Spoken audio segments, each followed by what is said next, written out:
सर्वांना माझा नमस्कार. हॅलो विद्यार्थी मित्रांनो, आज आपण डिलिमिटेशन कमिशन बद्दल बघणार आहोत. सध्या 16 तारखेपासून हा विषय खूप ट्रेंडिंग आहे. डिलिमिटेशन म्हणजे परिसीमन आयोग. या व्हिडिओमध्ये आपण बेसिक या संदर्भातलं काय आहे, सध्या मुद्दा हा ट्रेंडिंगमध्ये काय आहे आणि पुढे येणाऱ्या काळात या मुद्द्यापासून कोणकोणते आणखी मुद्दे उद्भवू शकतात याबद्दल आपण बघणार आहोत. हा व्हिडिओ स्पर्धा परीक्षेच्या दृष्टीने अतिशय महत्त्वाचा असल्यामुळे तुम्ही शेवटपर्यंत बनून राहा ही आशा आहे. चला तर मग डिलिमिटेशन कमिशनबद्दल माहिती बघूया. तुम्हाला पहिल्या स्लाइड्समध्ये आपलं संसद भवन दिसत असेल. या संसद भवनचं निर्माण 28 मे 2023ला झालं आणि यामध्ये एकूण लोकसभेचे 888 मेंबर्स बसू शकतात आणि 384 मेंबर हे राज्यसभेचे बसू शकतात. यांची बेरीज केली तर 1272 मेंबर एकूण यामध्ये बसू शकतात जॉईंट सिटिंगला. आता तुम्ही म्हणाल सर आपण तर डिलिमिटेशन कमिशन अभ्यासणार आहोत, मग ही बिल्डिंग तुम्ही आम्हाला कशासाठी दाखवली? तर याचं उत्तर आपल्याला पुढे मिळेल. चला पुढे बघूया. आता नेमका मुद्दा काय आहे? सरकारने 26 तारखेला एक बिल आणलं. 131वा अमेंडमेंट बिल त्याला म्हणतात. या बिलचं वैशिष्ट्य असं होतं की या बिलमध्ये 3 मुद्दे समाविष्ट होते. सर्वात पहिला आहे परिसीमन विधेयक 2026, त्यानंतर केंद्रशासित प्रदेश कायदा सुधारणा 2026 आणि महिला रिझर्वेशन. या तीनही बिलांना कंबाईन करून त्यांनी 131 नंबरचं बिल मांडलं. आता हे 3 बिलं मांडले हा प्रॉब्लेम नव्हता.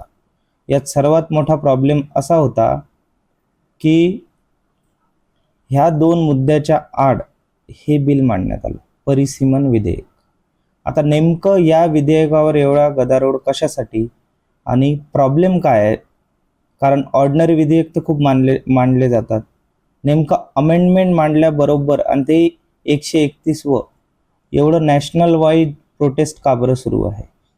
किंवा असं म्हणू शकतो आपण साऊथ इंडियाचे लोक जास्त प्रोटेस्ट का बरं करतात? बघूया पुढे. सर्वात अगोदर आपल्याला परिसीमन आयोग काय असते ते समजून घ्यावं लागेल.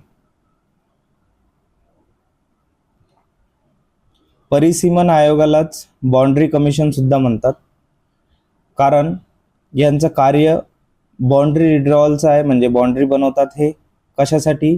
जे लोकसभा आणि त्याचप्रमाणे जे आपण लेजिस्लेटिव्ह असेंब्ली आहे विधानसभा, यामध्ये किती सीट्स असावी, त्यानंतर यांच्या बाउंड्री कोणत्या असाव्या, हे आखण्याचं काम यांचं आहे बाउंड्री कमिशन. याबद्दल डिटेल माहिती बघायची असल्यास हा आयोग राष्ट्रपतींद्वारे नियुक्त केलेला एक उच्चस्तरीय स्वतंत्र आयोग आहे. ठीक आहे. दुसरी गोष्ट म्हणजे या आयोगाची रचना संसदेने पास केलेल्या विशिष्ट परिसीमन कायद्यानुसार, म्हणजे समजा 2002चा परिसीमन कायदा आहे त्यानुसार ठरवली जाते. म्हणजेच हा संविधानिक आयोग नाही. ही गोष्ट लक्षात ठेवा. परिसीमन आयोग हा संविधानिक आयोग नाही. यामध्ये 3 प्राथमिक सदस्य असतात. यामध्ये प्राथमिक शब्द का बरं टाकला? कारण सेकंडरी जे मेंबर्स असतात ते एकूण 10 असतात. ते कोण कोण असतात पुढे बघूया आपण. पण सर्वात अगोदर तुम्ही एवढंच लक्षात ठेवा, यामध्ये प्राथमिक 3 सदस्य असतात. अध्यक्ष असतो रिटायर सुप्रीम कोर्टचा जज, म्हणजे सेवानिवृत्त सर्वोच्च न्यायालयाचे न्यायाधीश.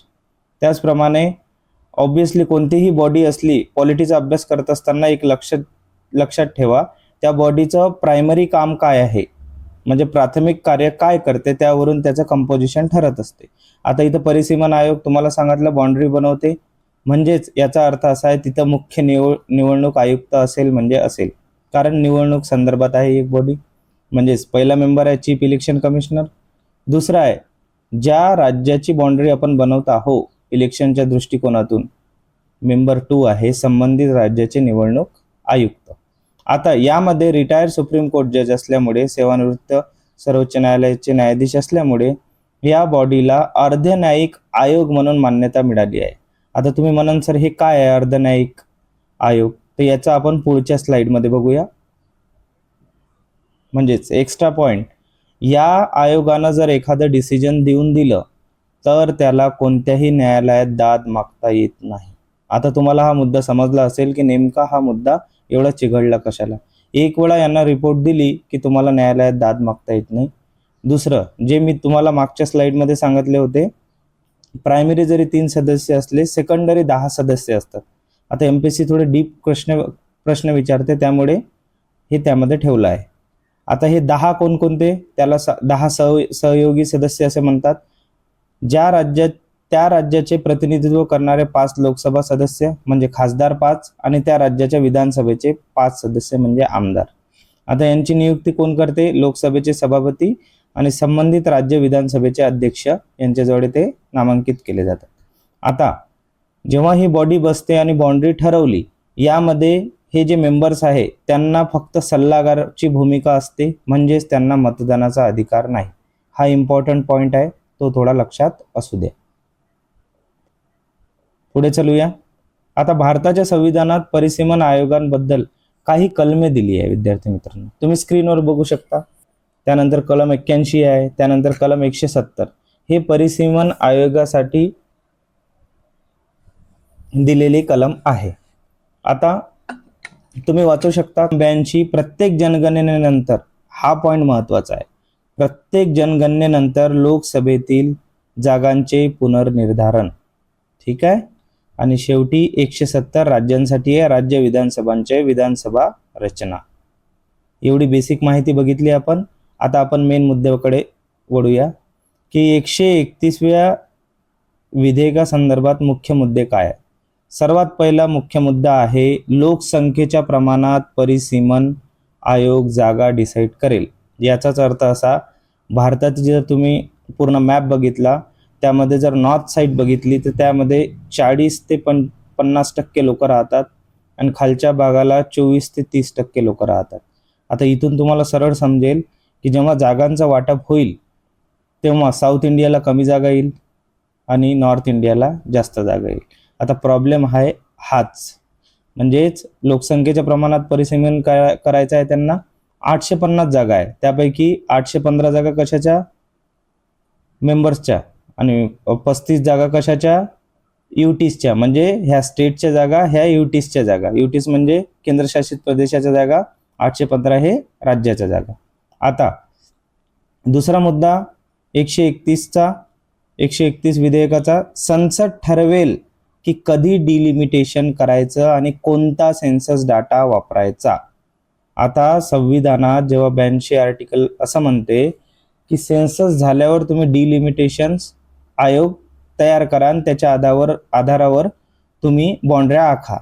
मात्र इथं सेकंड अट काय आहे किंवा 131 विधेयक काय सांगते?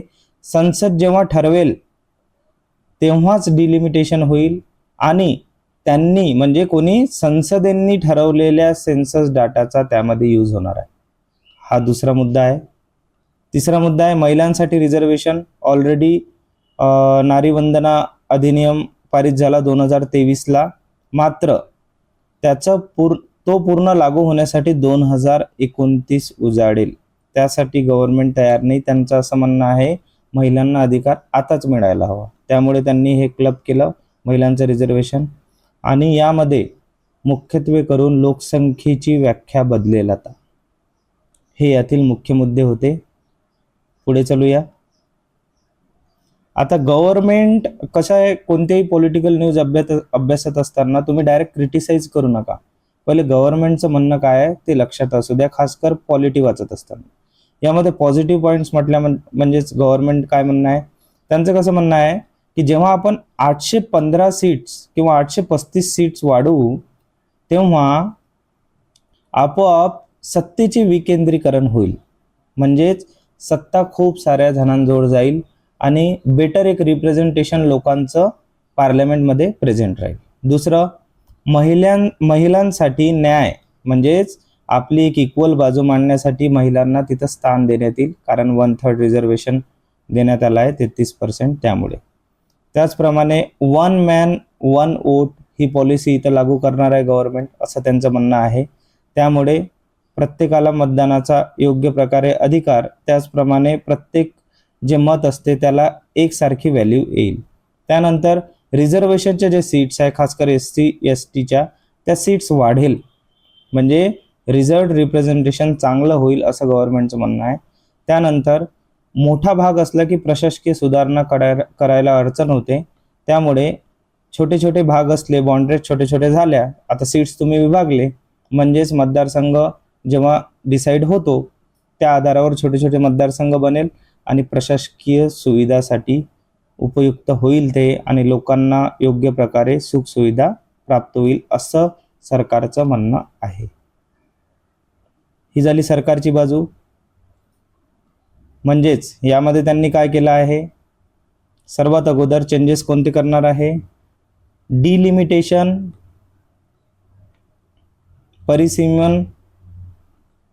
परिसीमन आयोग जो स्थापन होणार आहे किंवा सेन्सस आहे, यामध्ये एकच बॉडी सुप्रीम राहील, ती म्हणजे पार्लमेंट.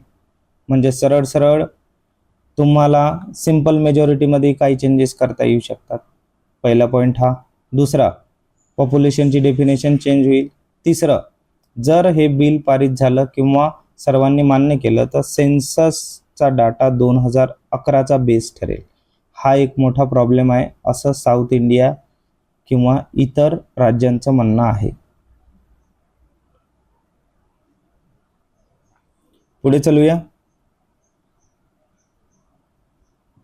आता जर डिलिमिटेशन झालं, परिसीमन झालं, तर नॉर्थ इंडिया 2011चे समजा 2011चा आपण सेन्ससचा डाटा घेतला तर सर्वात जास्त फायदा कोणाला होईल, हिंदी भाषिक राज्य कोणकोणते आहे, उत्तर प्रदेश, बिहार यांची डेन्स पॉप्युलेशन असल्यामुळे आणि खूप जास्त जनसंख्या असल्यामुळे इथं सीट्स जास्त जाईल. त्याचप्रमाणे जे साऊथ इंडिया आहे, दुसऱ्या मॅपमध्ये तुम्ही बघा, यामध्ये सर्वात जास्त लॉस आहे तामिळनाडूला, त्यानंतर केरळ, त्याचप्रमाणे असे छोटे छोटे जे राज्य आहे. कारण परिसीमन जर लोकसंख्येच्या आधारावर होत आहे तर ज्याची लोकसंख्या जास्त त्याला सीट्स जास्त, ज्याची लोकसंख्या कमी त्याला सीट्स कमी. त्यामुळे हे राज्य या बिलाच्या अगेन्स्टमध्ये आहे आणि खासकर परिसीमनच्या अगेन्स्टमध्ये आहे. पुढे चलूया. हे सर्व होत असताना चिंतेचा मग नेमका विषय काय आहे, गव्हर्नमेंट तर म्हणत आहे आपल्याला की असं असं होणार आहे. सर्वात अगोदर साऊथ इंडिया न म्हणता मी छोट्या राज्यांचा उल्लेख करतो इथं. त्यांचं काय म्हणणं आहे की आम्ही कुटुंब नियोजन केलं, आम्ही डेव्हलपमेंट केल्या, मग ही एक आमच्यासाठी पनिशमेंट आहे काय? पनिशमेंट म्हणजे कशी की आम्ही डेव्हलपमेंट केलं, आमचा फर्टिलिटी रेट थोडा कमी झाला, लोकसंख्या नियंत्रणात आणली, मग आम्ही कमी प्रतिनिधित्व पाठवू का संसदेत? पहिला प्रश्न त्यांचा हा. दुसरा, तुम्ही असं करून नॉर्थ साऊथ डिवाइड तर नाही करत आहे, म्हणजे एकमेकांप्रती द्वेषची भावना तर नाही होणार याला, म्हणजेच पुन्हा भारत देशाला कोऑपरेशनचा धोका होऊ म्हणजे कोऑपरेशन नसल्याचा धोका होऊ शकते. तिसरं, यामध्ये एक नवीन ट्रेंड पाहायला तुम्हाला मिळू शकतात, कारण हा मुद्दा आताही ओपन आहे. तर गव्हर्नमेंट असं करू शकते की हे बिल सरळ सरळ 9व्या अनुसूचीमध्ये टाकू शकते. 9व्या अनुसूचीची खासियत अशी आहे की त्यामध्ये एक सेफ्टी वॉल आहे, जे ज्युडिशियल रिव्ह्यू आपण म्हणतो. ज्युडिशियल रिव्ह्यू म्हणजे कोर्ट त्यावर काही बोलेल या संदर्भात याला सेफ्टी असते. आता ती सेफ्टी 24 एप्रिल 1973 पासून कमी झाली आहे, मात्र 9वी अनुसूचीचं डिबेट यामध्ये आला. त्यानंतर असं होत असताना एक मुद्दा निग्लेक्ट झाला विद्यार्थी मित्रांनो. आपण 815 जागा बघितल्या, आपण 35 जागा बघितल्या, आपण एकूण 850 जागा बघितल्या, मात्र असं होत असताना तुम्हाला राज्यसभेचा उल्लेख कुठं आढळला का? नाही. मग 2 सदन आहेत, एका सदनाची समजा रेशो जात आहे 850 सीट्स आहे आणि दुसरीकडे 250 सीट आहे. आधी जो रेशो होता 2.1:1 होता, आता 3.1:1 होईल. म्हणजेच इम्बॅलन्स झालं नाही का? जेव्हा जॉईंट सिटिंग होईल, जॉईंट सिटिंग झाल्यावर ज्याची सत्ता राहील त्याचाच फायदा राहील. हा एक आहे, एक वीक पार्लमेंट बनू शकते असं त्यांचं म्हणणं आहे. दुसरं, इकॉनॉमिक इनजस्टिस, हा जो मुद्दा आहे हा कनेक्टेड आहे. डेव्हलपमेंट केलं, सर्व काही केलं, मात्र जे छोटे राज्य आहे किंवा खासकर साऊथ इंडियाचे राज्य आहे त्यांचं असं म्हणणं आहे की आम्ही डेव्हलपमेंट केलं, सरकार जे फंड पुरवते पूर्ण भारताला त्यामध्ये सर्वात जास्त टॅक्स कलेक्शन आमचं होते. मोठा इथं प्रॉब्लेम आहे फेडरल इम्बॅलन्सचा. फेडरल इम्बॅलन्स म्हणजे बाकीचे जेवढेही राज्य आहे यामध्ये एक प्रकारे कमी जास्त प्रमाणात बॅलन्सचा प्रॉब्लेम होऊ शकतो. हा एक चिंतेचा विषय आहे. पुढे या प्रकारे तुम्हाला मॅप दिसेल. Green line, red line. Red line म्हणजे यांना तोटा होईल या गोष्टीचा. सर्वात जास्त कोणाला होत आहे? तामिळनाडू. त्यामुळे तुम्ही न्यूजमध्ये जास्त ऐकत असाल तामिळनाडू, केरला यांचे. सर्वात जास्त फायदा कोणाचा? उत्तर प्रदेश. का फायदा आहे? लोकसंख्या जास्त आहे. त्यानंतर बिहार, राजस्थान, मध्य प्रदेश, त्यामध्ये आपला महाराष्ट्रही आहे. ही सीट्स वाढू शकते. का? लोकसंख्या जास्त आहे म्हणून. पुढे चालूया. आता हे सर्व होत असताना तुम्हाला हे प्रॉब्लेम इंस्टाग्रामच्या मार्फत किंवा यूट्यूबच्या मार्फत खूप मिळेल. मात्र यावर उपाय काय आहे? उपाय आहे, एक उपाय असा आहे की हे सर्व होत असताना तुम्ही सीट्स फ्रीज करा 1971च्या सेन्ससनुसार. मात्र बाउंड्री फ्लेक्झिबल आहे, ती 2011च्या जनगणनेनुसार करू शकतो आपण. हा एक उपाय आहे. दुसरा, लोकसंख्या नियंत्रण आणि जीडीपी ग्रोथ यांना कन्सिडरेशन ठेवा लोकसभेच्या सीटसाठी. हे सध्या तुम्ही न्यूज वाचत असाल तर तेलंगणाचे सीएम आहे त्यांनी सुचवला होता हा पर्याय. त्यानंतर प्रो राटा एक्सपान्शन. हे इंग्लिश जरी टर्म असली तरी मी सिंपल करून सांगतो. प्रो राटा एक्सपान्शन म्हणजे सरळ सरळ 850 सीट्स पूर्ण वाढवा, म्हणजे सर्वांना प्रोपोर्शनल रिप्रेझेंटेशन मिळेल. त्यानंतर प्रत्येक सेन्ससमध्ये तुम्ही डेमोग्राफिक परफॉर्मन्स बघा की तो लोकसंख्येचा पूल डेव्हलपमेंटसाठी किती खर्च करत आहे किंवा किती हाल अपेष्टा भोगत आहे, त्यानुसार त्यांना रिप्रेझेंटेशन द्यावं. त्यानंतर राज्यसभेचा जो विषय केला होता, सांगितलं होतं मी, त्याला US सिनेट मॉडेल तुम्ही राबवू शकता. कारण 28 राज्य जर आहे, जर तुम्ही प्रत्येक राज्यामधून काही ना काही फिक्स मेंबर किंवा सरळ सरळ US मध्ये काय आहे 2-2 सिनेट जातात, तसं होऊ शकते इंडियामध्ये. किंवा हे थोडं एक्स्ट्रीम मेजर आहे, डिकपलिंग फायनान्स फ्रॉम सीट. म्हणजे जे सेंट्रलला टॅक्स जातो स्टेटकडून, तो त्याच्या परफॉर्मन्सच्या बेसिसवर जावं, असा हा एक सोल्युशनचा भाग आहे. जर तुम्हाला कोणी विचारलं तर हे पॉईंट तुम्ही पॉईंट आउट करू शकता. पुढे आता मेन मुद्द्यावर येऊ. आपल्या मेन मुद्दा असा आहे, व्हिडिओ जरी मोठा होत असला मात्र स्पर्धा परीक्षेच्या दृष्टीने खूप इम्पॉर्टंट व्हिडिओ आहे आणि तुमच्या जनरल अंडरस्टँडिंगच्या दृष्टीने खूप इम्पॉर्टंट आहे, त्यामुळे बघा. आता परीक्षेच्या दृष्टीने तुम्हाला कोणकोणते पॉईंट्स प्रिपेअर करायचे आहे, सो अध्ययन खूप महत्त्वाचं आहे. यामध्ये परिसीमन आयोगाची रचना काय आहे आणि त्याचे पॉवर्स काय, हे तुम्ही बघून घ्या पुस्तकातून. त्याचप्रमाणे येणाऱ्या स्पर्धा परीक्षेत ग्रुप B-C-A ला राज्यसेवेला कलम 81, 82 आणि 170 वर क्वेश्चन्स येणार म्हणजे येणार, हे ठरलेलं आहे. पुढे जिओग्राफीमध्ये तुम्ही 2011चा सेन्सस डाटा अभ्यासू शकता, 2-3 प्रश्न त्यावर येणार. त्यानंतर लोकसभा आणि विधानसभा सीट्स हे सुद्धा वाचणं तुमच्यासाठी खूप आवश्यक आहे. आणि पुढे हा जो अमेंडमेंटचा सेक्शन आहे ना, तो डिलिमिटेशन कमिशनचा, तो सुद्धा तुम्ही वाचून घ्या. ठीक आहे. पुढे बघूया. परिसीमन आयोगामध्ये संविधानिक बदल आतापर्यंत कोणकोणते झाले आहेत? सर्वात पहिले झाले आहे 42व्या घटना दुरुस्तीनुसार. त्यांनी असं म्हटलं होतं 1976ला की लोकसंख्या नियंत्रणासाठी 1971ला आपण फ्रीज करून ठेवू 25 वर्षासाठी. म्हणजेच जे काही सीटचं विभाजन आहे ते 1971 नुसार होणार, कारण या काळात खूप जास्त प्रमाणात लोकसंख्येचा विस्फोट होत होता. म्हणून त्यांनी असं सांगितलं की 1971ला आपण फ्रीज करूया. ठीक आहे. कशासाठी? फॅमिली प्लॅनिंगसाठी. पुढे 84व्या घटना दुरुस्तीनुसार 2001ला आली होती. 1971 हे पुन्हा फ्रीज करण्यात आले, म्हणजे तीच कंटिन्यू करण्यात आली. हे 25 वर्ष आणि हे 25 वर्ष. ठीक आहे. मात्र यामध्ये एक सूट देण्यात आली की तुम्ही बाउंड्री ऍडजस्टमेंट करू शकता. मात्र त्यातही अट आहे, बाउंड्री ऍडजस्ट करत असताना तुमच्या सीट्स जेवढ्या आहे तेवढ्याच असल्या पाहिजे. आणि दुसरी गोष्ट, हे इंट्रा बाउंड्री असेल, म्हणजे स्टेटच्या स्टेटमध्ये तुम्ही ऍडजस्टमेंट करू शकता. आणि जो 1971चा जो सेन्सस डाटा होता तो बाउंड्री ऍडजस्टमेंटसाठी फक्त तुम्ही 1991चा सेन्सस डाटा वापरा, असं कशाचं म्हणणं आहे? 84व्या घटना दुरुस्तीमध्ये.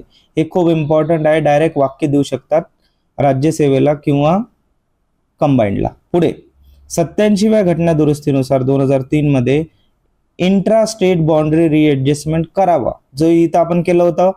मात्र सेन्सस कोणता ठेवला होता? 1991. इथं सेन्सस बदलून काय झाला? 2001च्या सेन्सस नुसार तुम्ही करा. हे आहे अमेंडमेंट्स परिसीमन आयोगाबद्दलचे. पुढे चलूया. आता सिंपल आहे फॅक्ट, हा फॅक्ट मी आधी लिहू शकलो असतो, मात्र 4 वेळा परिसीमन आयोग गठीत झाला आहे. पहिले 1952, 1962, 1972 आणि 2002. तुम्ही हा व्हिडिओ शेवटपर्यंत बघितला अशी आशा करतो, कारण एवढे डिटेलिंग त्याचप्रमाणे to the point to fact खूप कमी व्हिडिओमध्ये सापडतात. त्यामुळे मी नेहमी म्हणतो तुम्ही अभ्यास करत राहा. Keep studying, keep exploring. पुढचा व्हिडिओ याच व्हिडिओच्या माध्यमातून MCQ टाईपमध्ये आपण बघूया. त्यासाठी हा व्हिडिओ बघणं आवश्यक आहे. धन्यवाद.